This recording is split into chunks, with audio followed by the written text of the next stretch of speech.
Subscribe to Mufti Tariq Masood online and press the bell icon for more videos. السلام علیکم ورحمۃ اللہ۔ زینب اقبال لاہور سے یہ بہن سوال پوچھتی ہیں کہ حیض والی عورت کتنے دن بعد نماز پڑھ سکتی ہے، تفصیل سے بتائیں، شکریہ۔ بہن نے بہت اچھا سوال پوچھا ہے۔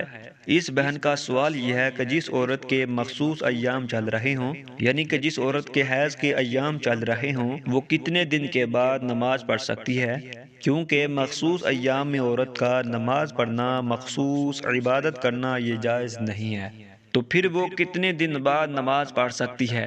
اگر اس سوال کا شارٹ میں جواب چاہتے ہیں تو پھر دو لفظی جواب یہ ہے کہ جب عورت کو حیض آنا بند ہو جائے وہ غسل کر کے نماز پڑھ سکتی ہے۔ لیکن اس میں چند مسائل ایسے ہیں جن کا جاننا سمجھنا انتہائی ضروری ہے، اور کافی ساری خواتین ایسی ہیں جنہیں یہ مسائل معلوم ہی نہیں ہے، جس طرح کہ حیض کی شرعی مدت کیا ہے۔ 100 میں سے 70% خواتین ایسی ہیں جنہیں یہ معلوم ہی نہیں ہے کہ حیض کی شرعی مدت کیا ہے، اور جس کی وجہ سے وہ اپنی نمازیں قضا کر دیتی ہیں، نمازیں نہیں پڑھتی۔ وہ یہ سمجھتی ہیں کہ ہم ابھی حیض کی حالت میں ہیں، تو ہمیں یہ جاننا چاہیے کہ حیض کی شرعی مدت کیا ہے۔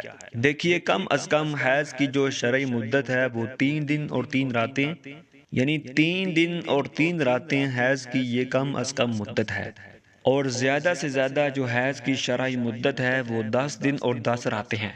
اب اس کو تھوڑا سا سمجھیے گا کہ 3 دن اور 3 راتیں حیض کی مدت، مثال کے طور پر کسی عورت کو 2 دن تک بلیڈنگ جاری رہی اور دوسرے دن شام کے وقت بلیڈنگ آنا بند ہو گئی، 2 دن بلیڈنگ جاری رہی اور تیسرے دن سے پہلے بند ہو گئی، تو وہ اب یہ نہ سمجھے کہ یہ حیض ہے۔ کم از کم سے 3 دن اور 3 راتیں اگر بلیڈنگ جاری رہی تو وہ حیض شمار ہوگا۔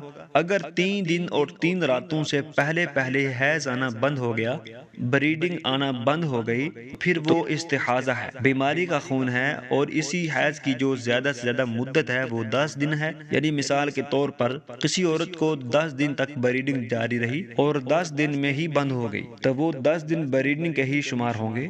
یعنی مثال کے طور پر کسی عورت کو 10 دن تک بلیڈنگ جاری رہی اور 10 دن میں ہی بند ہو گئی، تو وہ 10 دن بلیڈنگ کے ہی شمار ہوں گے، اور ان دنوں میں نماز نہیں پڑھ سکتی اور اس کی قضا بھی لازم نہیں ہے۔ اگر 10 دن بلیڈنگ کراس کر جائے، یعنی اگر کسی عورت کو 10 دن بلیڈنگ جاری رہی اور 11ویں دن بھی بلیڈنگ بند نہیں ہو رہی، بلیڈنگ 11ویں دن بھی جاری ہے، اسی طرح 12 دن، 15 دن، 20 دن، تو وہ اب یہ نہ سمجھے کہ میں حیض کی حالت میں ہوں، کیونکہ حیض کی جو شرعی مدت ہے وہ 10 دن ہے زیادہ سے زیادہ۔ اگر 10 دن سے کراس کر جائے بلیڈنگ تو وہ استحاضہ ہے، بیماری کا خون ہے، پھر اس کے اوپر نماز معاف نہیں ہے، نماز پڑھنا فرض ہے، اور 11ویں دن سے غسل کر کے نمازیں پڑھنا شروع کر دے۔ اب چاہے 11ویں دن سے بلیڈنگ جاری ہو، چاہے بلیڈنگ کم ہو یا زیادہ ہو، نماز معاف نہیں ہے، وہ حیض شمار نہیں ہوگا۔ 10 دن جو بلیڈنگ جاری رہی وہ حیض شمار ہوگا، اور کافی ساری خواتین ایسی ہیں جنہیں معلوم ہی نہیں ہے کہ حیض کی شرعی مدت کیا ہے۔ اس بات کو آپ نے سمجھ لیا، اب اس کو سمجھیے گا کہ اس میں ایک اور غلط فہمی ہے۔ بعض خواتین یہ سمجھتی ہیں کہ اگر 7 دن سے پہلے غسل کر لیا تو ہم پاک نہیں ہوں گے۔ مثال کے طور پر کسی عورت کی عادت ہوتی ہے اسے 4 دن تک حیض آتا ہے، اور کسی عورت کی عادت ہوتی ہے اسے 5 دن حیض آتا ہے۔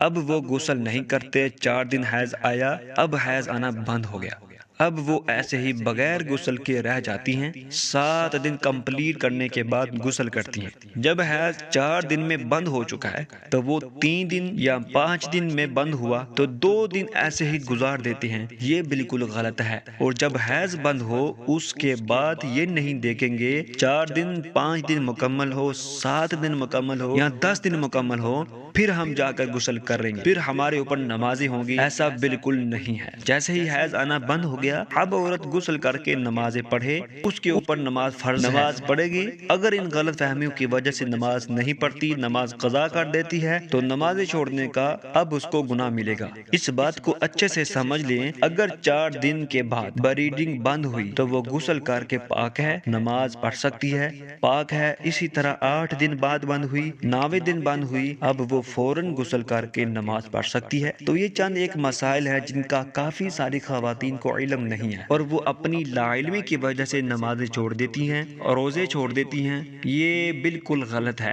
تو حیض کی جو شرعی مدت ہے وہ کم از کم 3 دن اور 3 راتیں، اور زیادہ سے زیادہ جو حیض کی شرعی مدت ہے وہ 10 دن اور 10 راتیں ہیں۔ اگر 10 دن سے بریڈنگ کراس کر جائے تو حیض شمار نہیں ہوگا۔ اب عورت غسل کر کے نماز پڑھے، اب عورت غسل کر کے نماز پڑھ سکتی ہے۔ اسی طرح اگر 3 دن سے پہلے بند ہو گیا وہ حیض شمار نہیں ہوگا، وہ استحاضہ ہے یعنی بیماری کا خون ہے۔ تو اس غلط فہمی کی وجہ سے نمازیں چھوڑ دی، یہ حیض ہے تو گناہ گار ہوگی۔